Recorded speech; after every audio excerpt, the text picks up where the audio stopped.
सबकी जान बढ़ेगी, सिखों की शान बनेगा नया पाकिस्तान जब वो आएगा। बिस्मिल्लाहिर्रहमानिर्रहीम। इय्याका नअबुदु व इय्याका नस्तईन। अल्लाह, तेरी इबादत करते हैं और सिर्फ तेरे से मदद मांगते हैं। ला इलाहा इल्लल्लाह, कोई नहीं है खुदा अल्लाह के सिवा।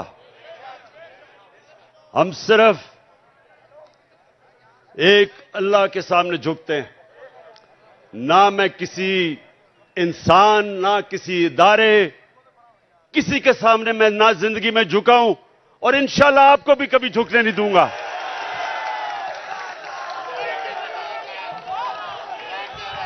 अच्छा, अब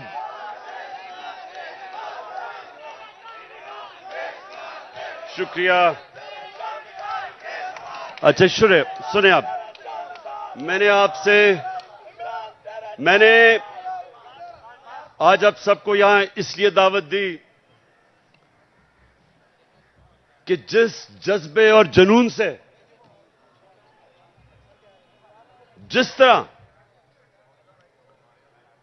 आपने जेल भरो तहरीक में शिरकत की, मेरी 26 साल की इस सियासी जद्दोजहद में जो मैंने आपका जज्बा, आपका जुनून और आपका ईमान जो मैंने वो देखा, तो मैंने अल्लाह का शुक्र अदा किया कि मैं अपने सामने एक हजूम को कौम बनते देख रहा हूं।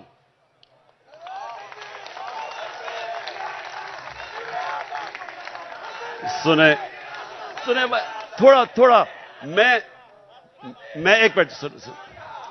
मैंने आपको यहां मेरी हौसला अफजाई के लिए नहीं बुलाया, मैंने तो आपका शुक्रिया अदा करना था। सुने जरा मेरी बात, सुने एक मिनट, सुने जरा। मैंने आपसे बड़ी अहम बात करनी है कि देखें, ये याद रखें कि जिधर पाकिस्तान को ये चोर और डाकू जिधर ये ले गए हैं, इसका सिर्फ एक कौम मुकाबला कर सकती है। इस वक्त का एक हजूम नहीं मुकाबला कर सकता। जब एक कौम फैसला कर लेती है कि जो भी हमारे सामने आए, जो रुकावट आए, हम दूर कर देंगे, उस कौम के सामने कोई खड़ा नहीं हो सकता। ये याद रखें कि हमारी जो कौम है, ये एक खास नारे पे बनी थी कि पाकिस्तान का मतलब क्या,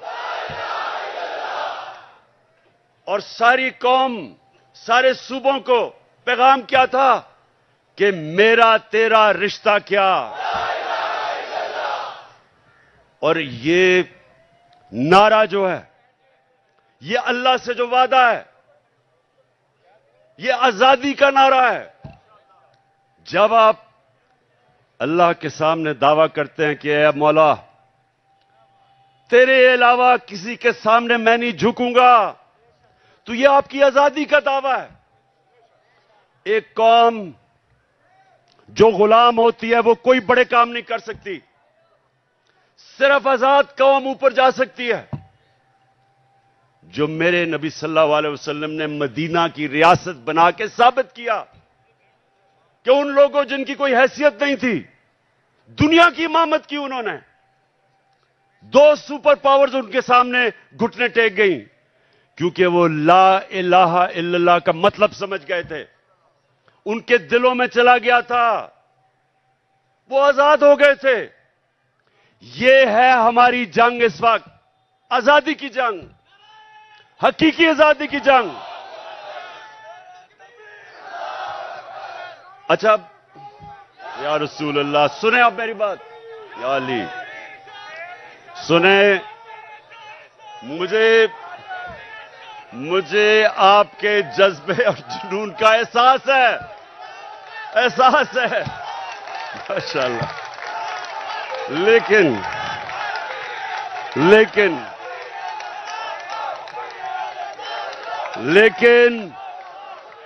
सुने जरा, सुने।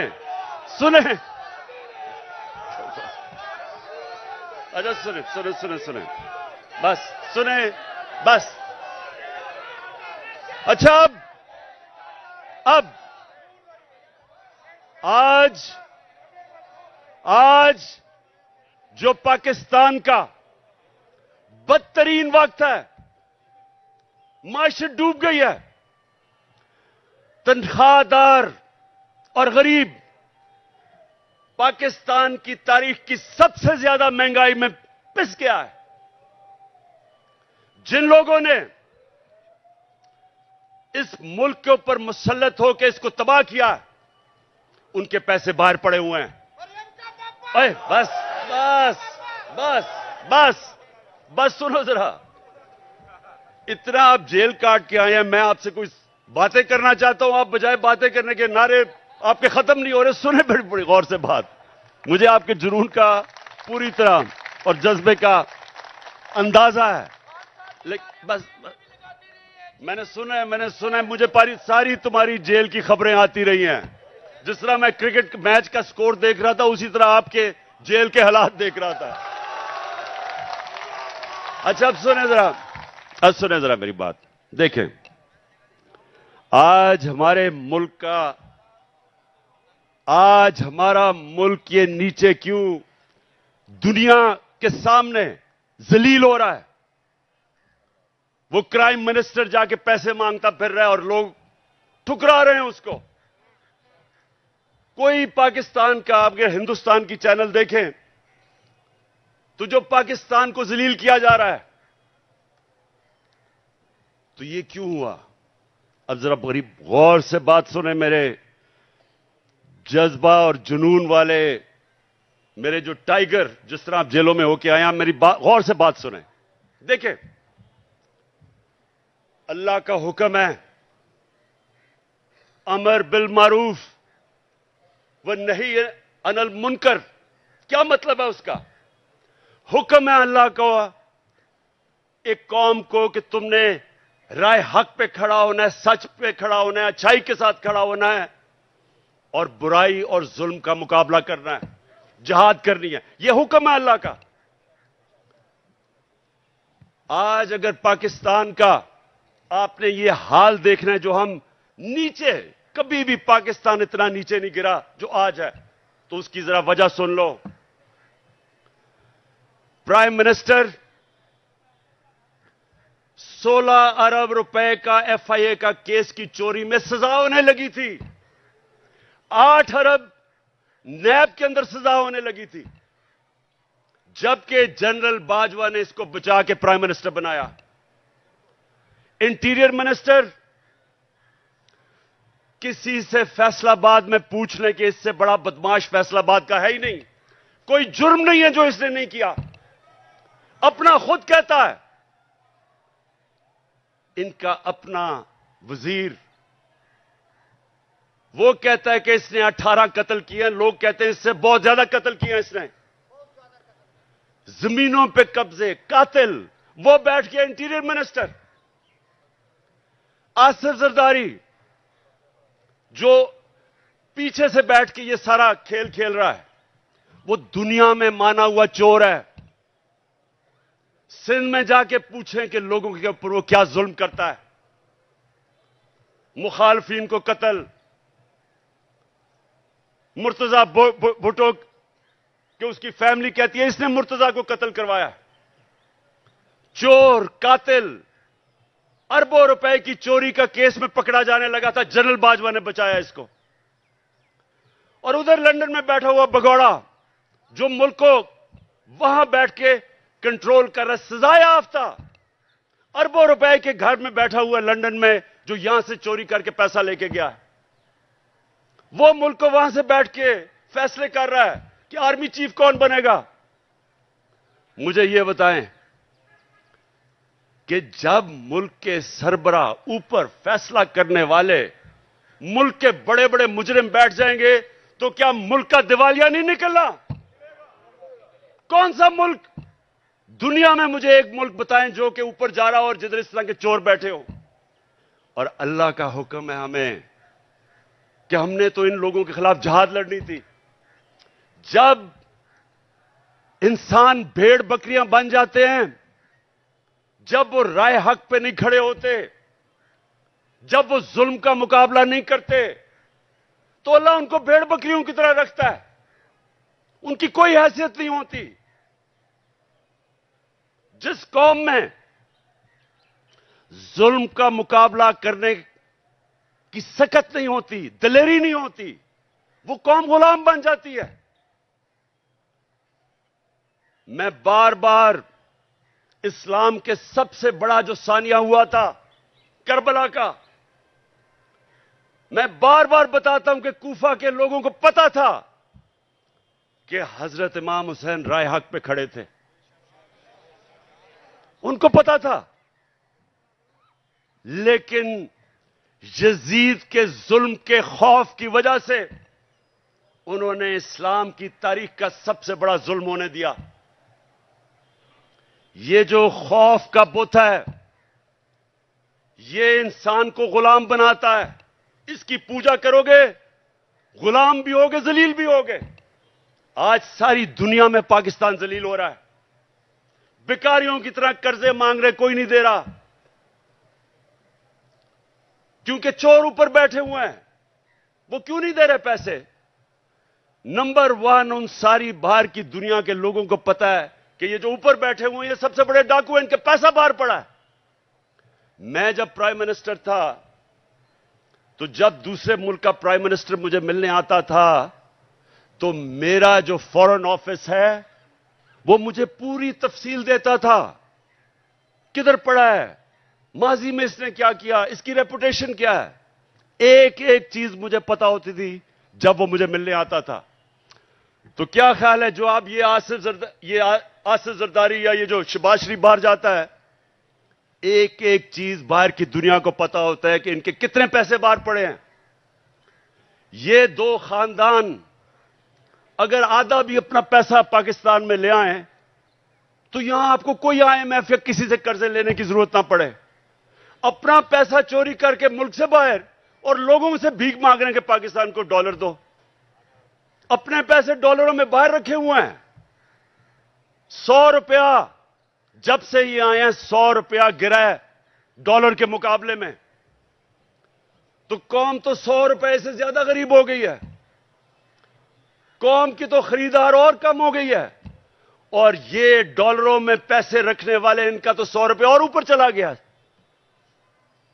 इनका मकसद कभी पाकिस्तान नहीं था, नहीं तो इनका जीना मरना मुल्क में होता। ईसीएल पे चले जाएं तो इनकी टांगें कांपनी शुरू हो जाती हैं, खौफजदा हो जाते हैं कि हम बाहर नहीं जा सकते।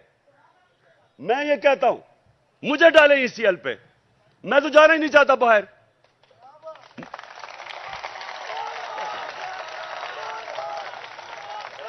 सुने सुने सुने, जब एक मुल्क के ऊपर जराइम पेशा लोग बैठ जाएं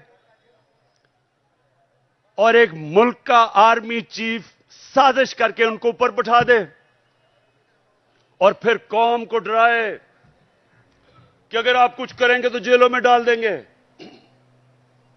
आपके ऊपर केसेस कर देंगे, खौफ दिलवा के इन चोरों की गुलामी करवाए और कौम चुप करके ये गुलामी तस्लीम कर ले। वो मौलाना रूमी ने जो कहा था, उनसे पूछा कि कौम कैसे मरती है। मौलाना रूमी से पूछा कि इंसान तो हमें पता कैसे मरता है, कौम कैसे मरती है। मौलाना रूमी ने कहा, जब एक कौम अच्छे और बुरे की तमीज खत्म करती है, कौम मर जाती है। ये हमारी मौत है, ये सुन लो पाकिस्तानियों, ये मौत है। ये चोर जो ऊपर बैठे हुए हैं आपके सामने, इनके ऊपर जो केसेस हुए हैं, केसेस इमरान खान ने नहीं बनाए। इनके केसेस, इनकी जब हुकूमतें थी 10 साल में, तब के केसेस बने हुए हैं। ये सागदार नून लीग की हुकूमत में बाहर भागा था। नवाज शरीफ के 2 बेटे नून लीग की हुकूमत में बाहर भागे थे। मैंने केसेस नहीं बनाए थे। मरियम जो पकड़ी गई पनामा के अंदर, वो तो इंटरनेशनल इंकशाफ हुआ था, जिधर पता चला कि अरबों रुपए के 4 मेफेयर के लंदन के सबसे अमीर महंगे इलाके में इसके नाम पे निकले, और इसके भाई ने टीवी पे जाके तस्लीम किया कि अल्हम्दुलिल्लाह ये मरियम नवाज के फ्लैट है। आज तक एक रसीद नहीं बता सके कि पैसा किधर से आया है, क्योंकि चोरी का पैसा था।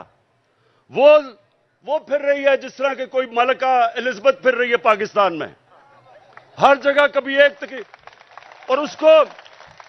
और ये जुल्म देखें, उसको पूरा तरह पुलिस का प्रोटोकॉल, पंजाब की हुकूमत टैक्स के पैसे के ऊपर उसकी मदद, उसके लिए ठहराना चलाना, जलसे करना। और जो साबिक वजीर आजम, एक कातलाना हमला हो चुका है, मुझे पता है कि इन्होंने किया। वो लोग जो आज सारे पावर में बैठे हैं,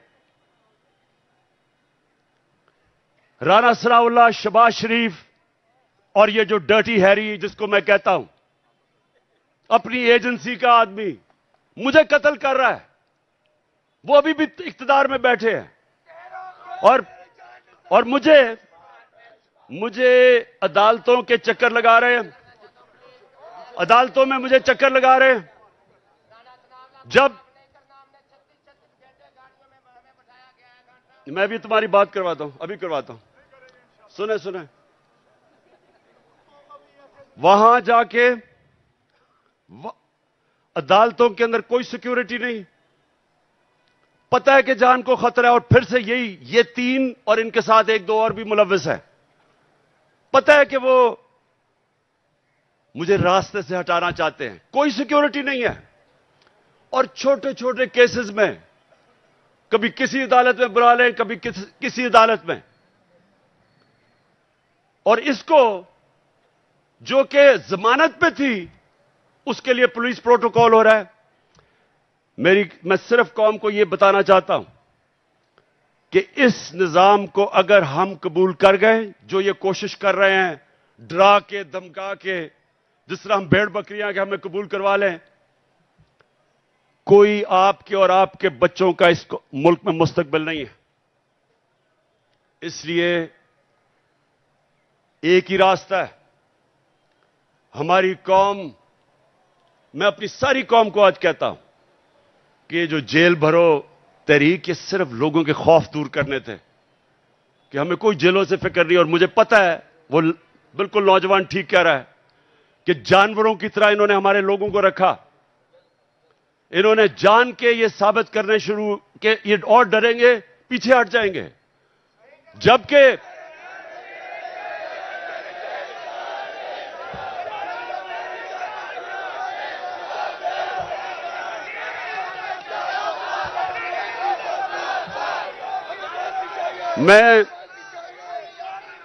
मैं देख रहा था कि हर शहर में ज्यादा लोग निकलना शुरू हो गए जेलों के लिए। यानी जैसे जैसे तहरीक बढ़ रही थी, और ज्यादा लोग जेलों के लिए तैयार हो गए। और मैं एक दिन देख रहा था कि किस तरफ जा रहा है। मैंने कॉल देनी थी सारे पाकिस्तान को कि एक दिन सारा पाकिस्तान निकले और जेलों में जाए, ताकि इनकी सारी खत्म कर दो।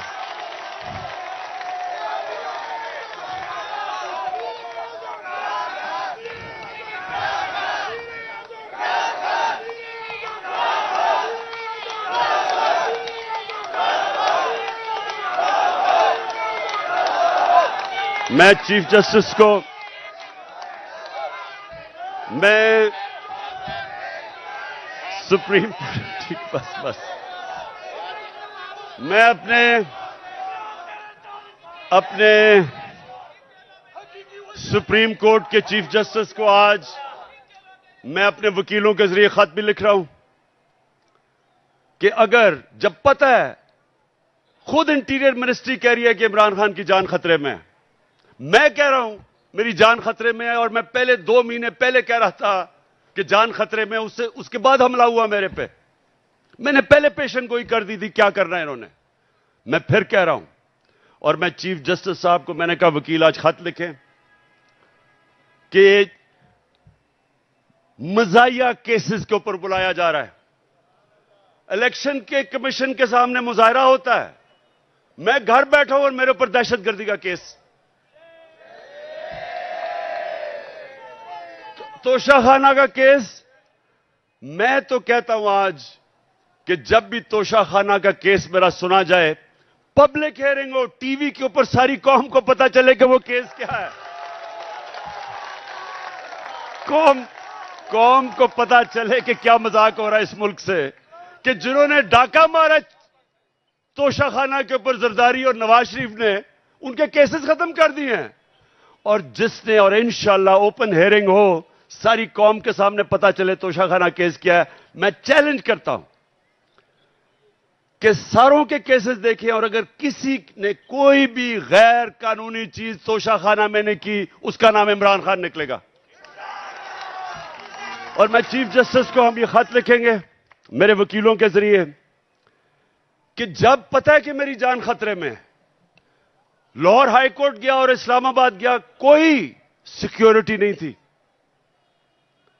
और जबकि जिसने मुझे गोलियां मारी वो नवीद जो है, क्योंकि उसकी जान खतरे में है, उसको वीडियो कॉन्फ्रेंस के ऊपर उसे अदालत में वो बात करता है।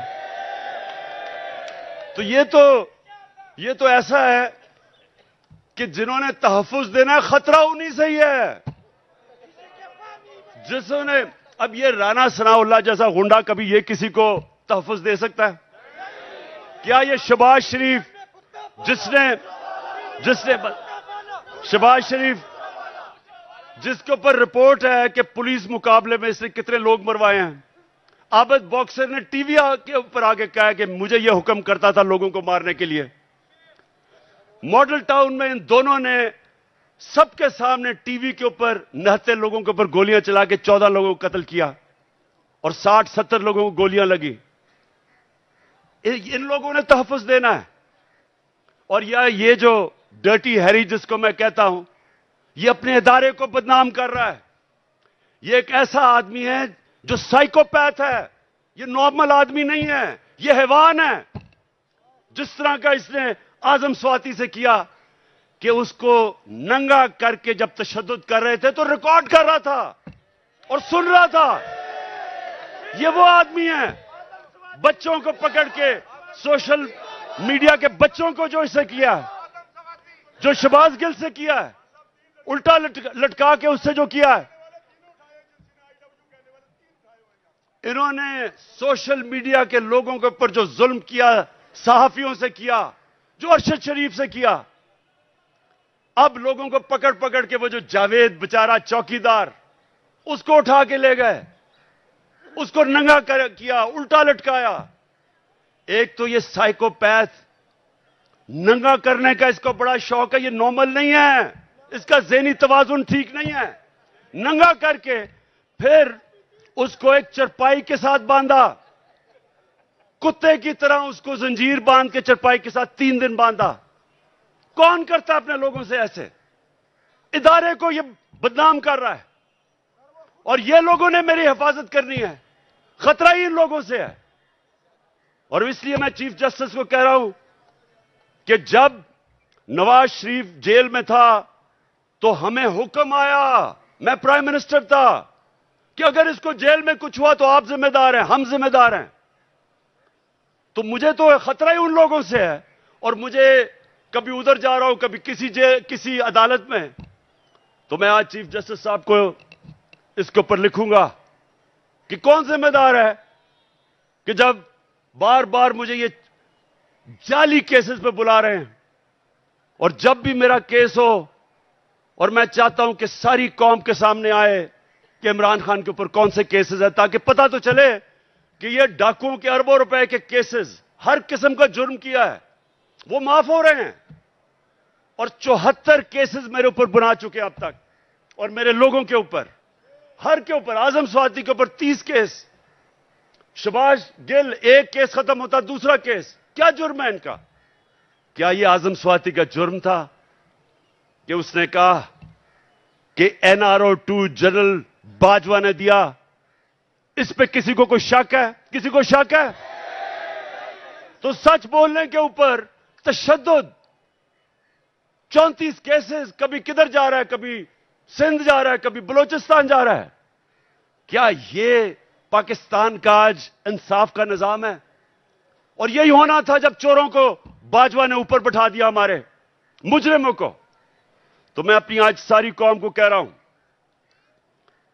जो आगे, जब तक मेरी कौम इस जुल्म का मुकाबला नहीं करेगी, आगे आपके और आपके बच्चों का मुस्तकबिल अंधेरे में है। मैं जब शुरू में 11 महीने पहले कह रहा था, जब चोर ऊपर आए, मैंने पहले दिन से कहा कि मैं कभी इनको तस्लीम नहीं करूंगा। मैंने तब कहा था, मैं आज भी कह रहा हूं कि अगर मेरी कौम इनके खिलाफ ना खड़ी हुई, अगर हमने इनके सामने ना खड़े हुए, कोई मुस्तकबिल नहीं है इस मुल्क का। 8 लाख सबसे पढ़े लिखे लोग, प्रोफेशनल्स, पिछले चंद महीने में मुल्क छोड़ के चले गए हैं। कौम मुल्क से मायूस हो गए हैं, उम्मीद खत्म हो गई है। और क्यों ना हो, किसी मुल्क के ऊपर इन मुजरिमों को बिठा दो। मैं चैलेंज करता हूं, इन मुजरिमों को कल बरतानिया के ऊपर बिठा दो, उसका दिवालिया निकाल देंगे।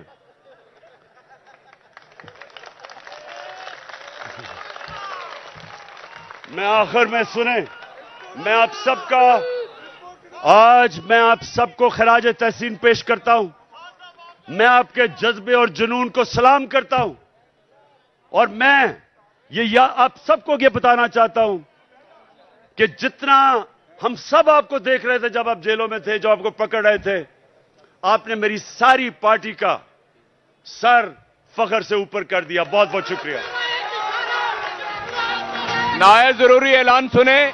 आप आज के बाद, खान साहब ने कहा है ये मेरा जांबाज स्क्वाड है, जांबाज स्क्वाड जिंदाबाद, जांबाज स्क्वाड। रात 10 बजे तक आपने बाहर रहना है और उसके बाद आप जाइएगा, इसलिए कि इंपोर्टेड हुकूमत इस वक्त चारों तरफ इय्याका नअबुदु व इय्याका नस्तईन